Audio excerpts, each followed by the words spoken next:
Assalamualaikum warahmatullahi wabarakatuh. Perkenalkan, nama saya Adrian Fahri Noval Manurung dengan NIM 250504174 dari Prodi Informatika. Di sini saya akan mengerjakan soal UAS sistem operasi. Soal nomor pertama, pengertian sistem operasi. Sistem operasi adalah perangkat lunak utama yang mengelola seluruh sumber daya komputer serta menjadi penghubung antara pengguna dengan perangkat keras. Sistem operasi memungkinkan berbagai aplikasi dapat berjalan dengan baik di komputer. Nah, mengapa komputer modern tidak dapat bekerja secara efektif tanpa sistem operasi? Karena tanpa sistem operasi, komputer tidak dapat mengelola perangkat keras, menjalankan aplikasi, mengatur memori maupun mengelola file secara otomatis. Pengguna harus berkomunikasi langsung dengan perangkat keras yang sangat sulit dan tidak efisien. 3 fungsi utama sistem operasi.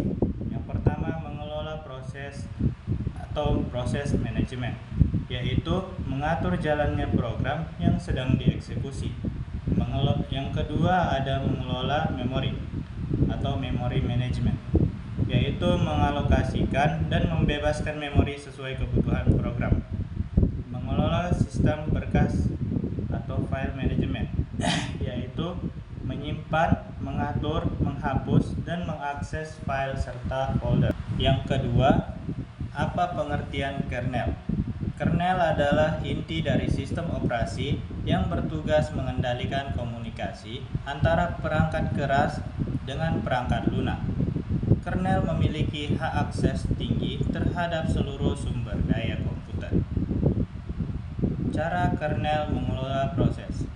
Cara kernel mengatur setiap proses yang berjalan dengan cara membuat proses baru ketika program dijalankan, memberikan jatah waktu penggunaan CPU kepada setiap proses atau CPU schedule, menghentikan atau mengakhiri proses yang sudah selesai atau mengalami kesalahan, mengatur komunikasi antara proses agar tidak saling mengganggu.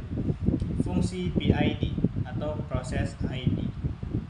PID, Process ID, adalah nomor identitas unik yang diberikan kepada setiap proses yang sedang berjalan.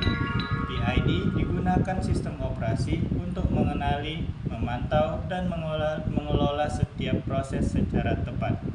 Yang ketiga, ada perbedaan RAM, virtual memory, dan swap memory. RAM adalah memori utama yang digunakan untuk menyimpan data dan program yang sedang dijalankan.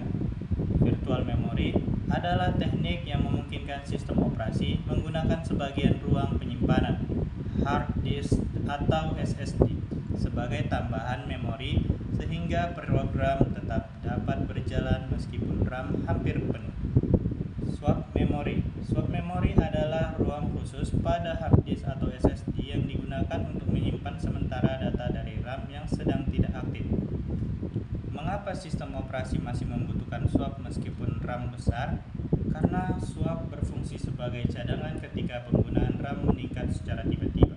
Selain itu, swap membantu menjaga kestabilan sistem, memungkinkan aplikasi tetap berjalan saat RAM penuh, serta dapat digunakan untuk fitur seperti hibernasi. Yang keempat, tujuan penggunaan teknologi virtualisasi.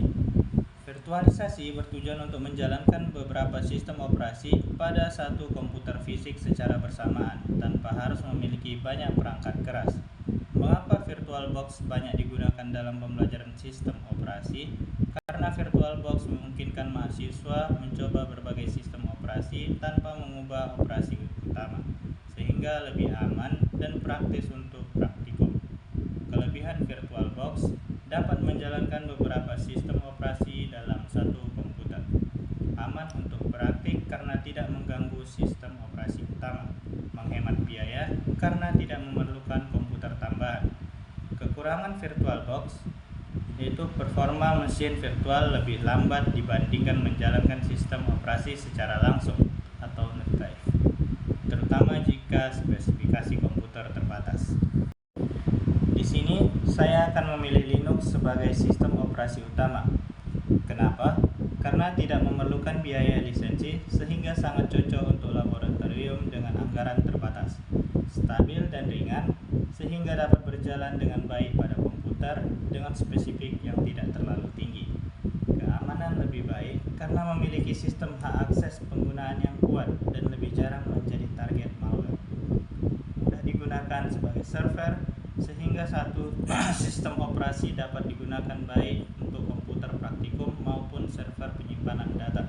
Mendukung banyak bahasa pemrograman dan tools pengembangan seperti GCC, Python, Java, Git, dan berbagai perangkat lunak open source yang umum digunakan dalam pembelajaran. Kesimpulannya, saya memilih Linux karena lebih hemat biaya, stabil, aman, serta sangat sesuai untuk kebutuhan laboratorium, pemrograman, dan server penyimpanan data anggaran yang terbatas. Sudah ada simpan, aku simpan.